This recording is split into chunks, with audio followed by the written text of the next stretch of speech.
guys have been absolutely wonderful and delightful. And as always, I have a love time. I married a Ohio girl, and we've up in Hudson, Ohio. If you're not familiar with Hudson, they lob Fabergé eggs at Halloween, and so Daddykins was thrilled to death she was marrying a comedian.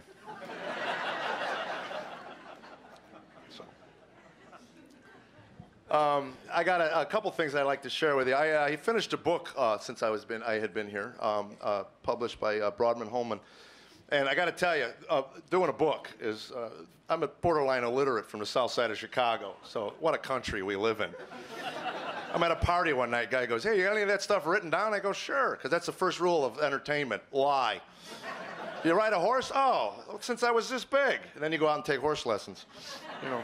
So I go, yeah, I got it all written out. So I sent a couple chapters. They read them. They liked them. They gave me some advance money. And about a month after that, I called a friend of mine, Martha Bolton, who's an author.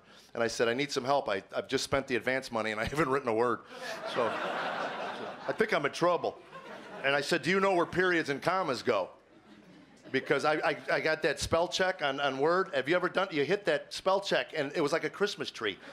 It's just red and green squiggly lines all over there. I called everybody in. Come here, look it, your dad's a moron. So she said she knew where periods and commas went, and I would send her a bunch of words, and then I would put a bunch of periods and commas at the bottom of the page, and with a note that said, if you could put those where those belong, that would really help me out. And whatever you got left over, just leave them at the bottom of the page. So it worked out, and we wrote this book. It's just funny stories and stuff. And the reason I mention it was because I had to do media for this. And I do two kinds of media. I do secular media, and I also do Christian media, and the publicist would send us out. And one of the funny stories of this, I got them crossed up. I didn't know radio. I was doing secular radio out of Seattle, of all places, you know. Not exactly a conservative Christian radio station. And I mentioned Galatians, the Bible, and I was talking about the verses 5:20 and the fruits of the Spirit and all of this. And these guys are on the radio. I'm on the phone in Tennessee doing it, and they're going, galoshes? Who wears galoshes in the Bible? And I'm telling you, talk about a paradigm shift in your brain. I'm going, these guys, wait a minute, this is a Christian radio, and they're mocking this is, wow. Is this progressive? I'm not sure. Galoshes. And then anyway, I got through it, and I called the publicist. I go, that wouldn't have, by any chance, have been a secular radio. He goes, oh, yeah.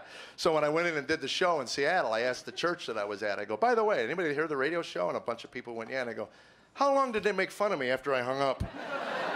And somebody stood up and went, not too long, 20 minutes maybe, you know.